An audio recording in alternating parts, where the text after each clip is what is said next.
मत मारा नैनावा से बान भाऊजो कि मत मारा नैनावा से बान भाऊजो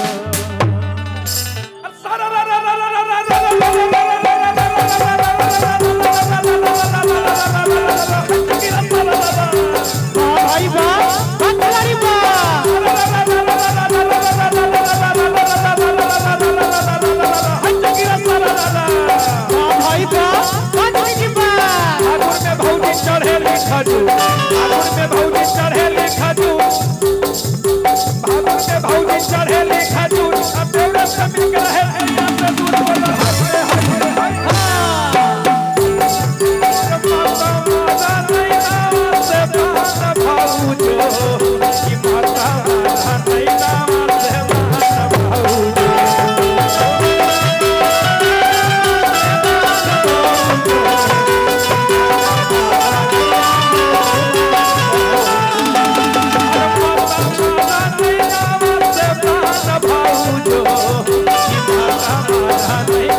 से बान भाऊजो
होली में भौजी बेचे करुआते असैया से हट के रहे देवरा से मेल बोला हाय रे हाय रे हाय होली हो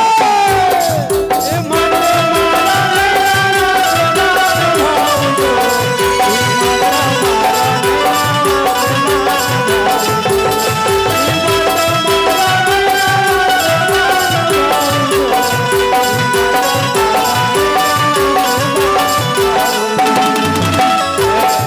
अपनिया लेके आबो है हमार भाऊजो झोमा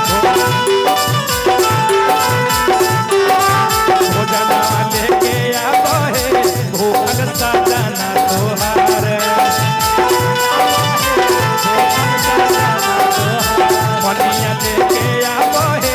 बड़की भाऊजो हमार भोजना लेके आबो है भूखल सजना